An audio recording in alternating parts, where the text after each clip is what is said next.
fraternel à tous et à chacun. Un salut fraternel à vous tous. Invoquons l'Esprit Saint pour écouter la parole qui nous est donnée ce jour.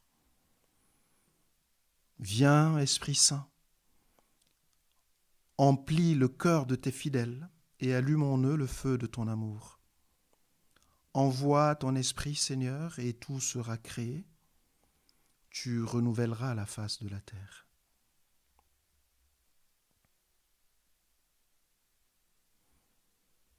La lecture est un peu longue aujourd'hui. Prenons le temps d'écouter l'extrait de l'évangile de Marc, chapitre 10, versets 32 à 45, dans son intégralité. En ce temps-là, les disciples étaient en route pour monter à Jérusalem.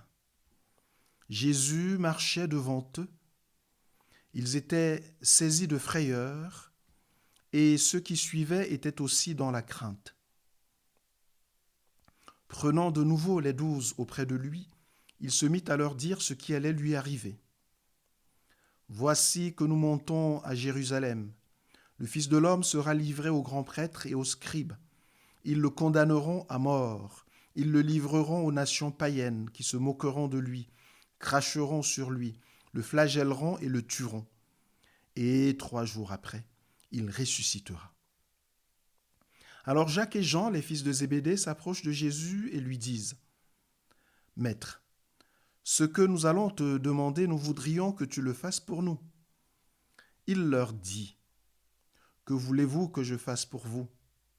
Ils lui répondirent « Donne-nous de siéger l'un à ta droite, l'autre à ta gauche, dans ta gloire. » Jésus leur dit « Vous ne savez pas ce que vous demandez. Pouvez-vous boire la coupe que je vais boire, être baptisé du baptême dans lequel je vais être plongé ?» Ils lui dirent « Nous le pouvons. » Jésus leur dit « La coupe que je vais boire, vous la boirez, et vous serez baptisés du baptême dans lequel je vais être plongé.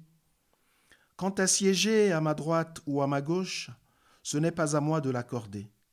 Il y a ceux pour qui cela est préparé. » Les 10 autres qui avaient entendu se mirent à s'indigner contre Jacques et Jean.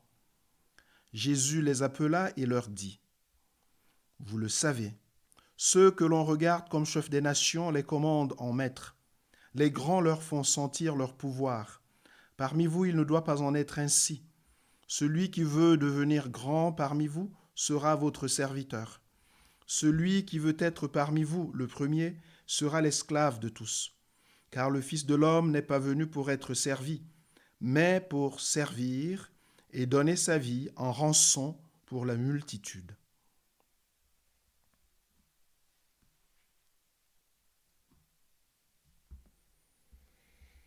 Petit à petit dans l'Évangile, Jésus plonge ses apôtres, ses disciples, dans son destin personnel, qu'il est venu accomplir dans le monde. Il les y plonge dans le but de le partager avec eux, parce que ce destin personnel de Jésus est appelé à être prolongé sur la surface de la terre tout au long de l'histoire, à travers tous ceux qui accueillent son message, acceptent d'être ses disciples, acceptent de le suivre. Tout cela, le Seigneur les prépare et leur accorde la force qui leur permettra d'accomplir ce même destin. Ce destin, c'est avant tout un destin d'amour pour l'humanité, d'amour de Dieu pour l'humanité. Dans l'évangile de Jean au chapitre 3, on entend cette parole. Dieu a tant aimé le monde qu'il a envoyé son Fils afin que quiconque croit en lui ait la vie éternelle. Dieu a envoyé son Fils, non pas pour juger le monde, mais pour que, par lui, le monde soit sauvé. Voilà le destin du Christ. Et dans cette marche vers Jérusalem, cette route, l'évangile qu'on a entendu, nous montre les disciples en train de suivre Jésus. Il faut imaginer physiquement ce Jésus qui est devant, Le texte nous dit, ils étaient en route pour monter à Jérusalem. Jésus marchait devant eux. Donc, il est devant et ils le suivent vers Jérusalem. C'est le lieu de l'accomplissement définitif, ultime de son destin. Et c'est ce qu'il annonce. Comment vont se terminer toutes ces années, toute cette trajectoire depuis la conception virginale de la très sainte Vierge Marie, toutes ces années de vie cachée, ce ministère public extraordinaire. Comment tout cela va-t-il s'achever? Jésus l'annonce aujourd'hui à ses disciples. Et comment doit s'achever l'itinéraire d'un disciple de Jésus? De la même manière. Alors comment? Le Fils de l'homme sera livré aux grands prêtres. Ils le condamneront à mort, ils le flagelleront et le tueront. En 3 jours, il ressuscitera. En 3 jours, il ressuscitera. Sans qu'on ne voie un lien direct entre ce que Jésus vient de dire et ce qui va suivre, on constate quand même que 2 disciples s'approchent de lui. Oui, on ne voit pas de... Ils font une demande. Ce n'est pas une demande pour dire on ira avec toi, est-ce que c'est possible que nous t'accompagnions dans cette trajectoire pour mourir et ressusciter avec toi? Non, ils ne demandent pas ça. Est-ce que, après ta résurrection, qu'est-ce qui se passera? Qu'est-ce que cette résurrection dont tu nous parles?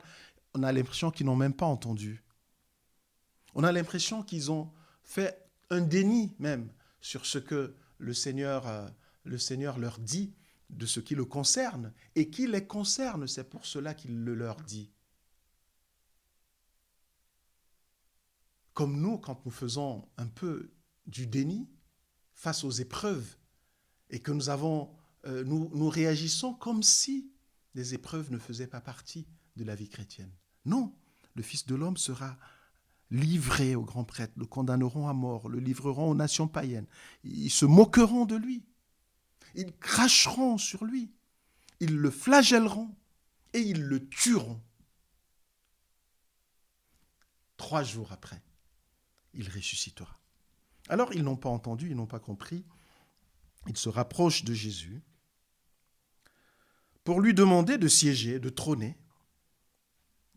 Ses 2 frères, ils se détachent du groupe. Ils remettent d'une certaine manière en avant le lien de sang. Et donc, c'est en famille finalement. Et dans une autre version, ce n'est pas eux qui font la démarche, c'est leur mère. Leur mère devait faire partie du groupe des disciples. C'est toujours intéressant dans l'Évangile de constater ces petites différences de versions sur les mêmes épisodes. Ça nous montre bien l'authenticité, si besoin en était, de l'Évangile, parce que nous ne racontons jamais tous la même histoire de la même manière. Il y a toujours des petites nuances, mais on arrive bien sûr à saisir le noyau. Donc il y a cette demande en faveur de ses frères, Jacques et Jean, les fils de Zébédée. Ce qui est étonnant, c'est que Jésus ne s'en offusque pas outre mesure. Il les écoute et même il leur donne la possibilité de s'exprimer. Que voulez-vous que je fasse pour vous? Voilà notre Seigneur. Que veux-tu que je fasse pour toi aujourd'hui? Que veux-tu que je fasse pour toi? Que voulez-vous que je fasse pour vous? Alors ils font leur prière, donne-nous de siéger l'un à ta droite, l'autre à ta gauche, dans ta gloire. Beau désir, sacré désir. Mais Jésus leur dit, vous ne savez pas ce que vous demandez. Et là, on comprend que nous pouvons demander ce que nous voulons, mais notre Seigneur, il sait mieux que nous-mêmes ce qui est bon pour nous. Alors, Jésus va leur décrire un peu les contours de leur demande, et comme ils restent fermes dans leur désir, il leur dit, vous y serez associés. Et d'ailleurs, aujourd'hui, on honore Jean et Jacques comme des saints. Ils ont été associés au sort de Jésus, à son itinéraire, à son destin. C'est un destin de sainteté et de gloire. Est-ce qu'ils étaient mus par un peu d'orgueil? Est-ce qu'ils étaient motivés par une recherche de gloriole personnelle? Peut-être. Mais quelquefois, nous avons ces sortes de motivations, pas toujours très très pures pour suivre le Seigneur.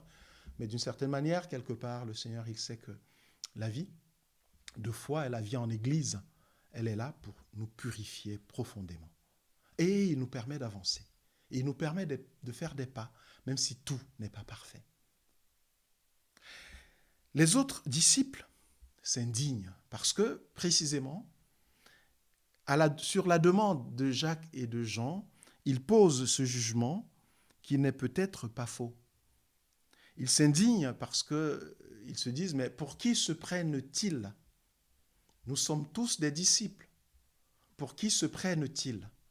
Pensent-ils être supérieurs au reste du groupe? Pourquoi demandent-ils des avantages pour eux seuls et en tant que frères et sœurs, pourquoi se détachent-ils du reste du groupe? Et on voit poindre derrière ça, non pas un désir sain de que S-A-I-N, de que Pierre et Jacques soient un peu plus dans l'humilité, mais une réaction d'une certaine manière d'envie et de jalousie, d'autant plus que le Seigneur ne leur a pas fait une réponse négative en tant que telle.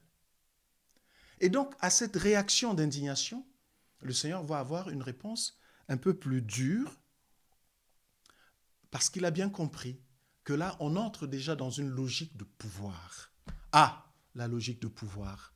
Les ravages de la logique de pouvoir dans l'Église. Il y en a de tous les côtés.